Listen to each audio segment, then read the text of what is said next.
Faire preuve de gentillesse? Non mais, on se dit les choses, on n'est pas dans des bisounours.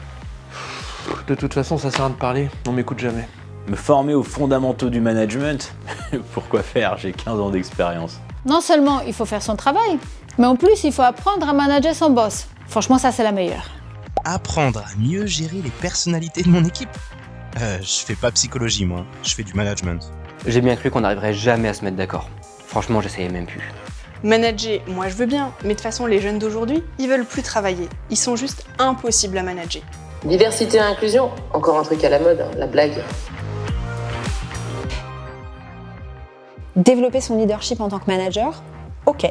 Mais révéler les leaders qui sommeillent en chacun des collaborateurs, plus facile à dire qu'à faire. C'est pas moi, c'est lui, je veux plus entendre ça. Le leadership n'est pas réservé aux managers. Je peux développer mon propre style de leadership.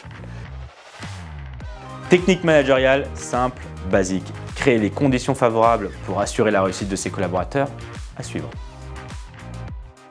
Parfois on se demande c'est qui le patron. Managez votre boss et il vous le rendra bien. Un binôme qui fonctionne, une alliance relationnelle, ça facilite la vie de tout le monde.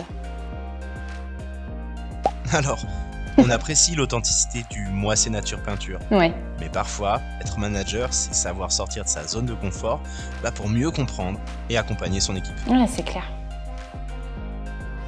Pendant la réunion, je me suis vraiment dit, l'enfer c'est les autres. Mais en cherchant à bien se comprendre et s'adapter, on a trouvé comment bosser ensemble. Fini la guerre des générations dans nos équipes. Le secret, décrypter les vrais besoins des collaborateurs et collaboratrices, des baby-boomers à la génération Z.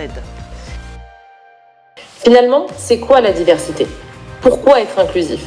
Et si finalement on était tous concernés? On peut plus rien dire? Moi je pense que ça se discute.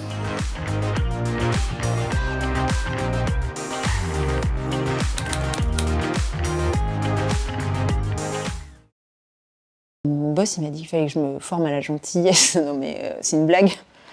On m'a pas embauché pour être gentil, on m'a embauché pour être performante. C'est quoi cette histoire là? De toute façon, on va pas se mentir, le leadership c'est inné, c'est naturel, on l'a ou on l'a pas. Hein. N'importe quoi, hein. Je vais pas manager mon manager, c'est à lui de me manager. Chacun son taf. En plus, ils sont payés pour ça. Le management, ça s'apprend pas ça. Tu l'as ou tu l'es pas, un manager. Qu'est-ce que je vais faire dans une formation de management? Adapter ma manière de manager?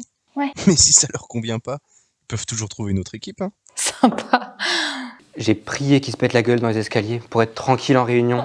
Et là, elle m'a dit que j'avais slay ma présentation. Pas compris. Faut faire attention à tout ce qu'on dit, à tout ce qu'on fait. Tu parles d'une vie, c'est bon, laissez-moi respirer. Et sinon, t'as vu là le nouveau junior? Attends, son contrat, c'est de 9h à 17h. Tu devineras jamais à quelle heure il part le soir. Ouais. 17h, t'imagines un peu?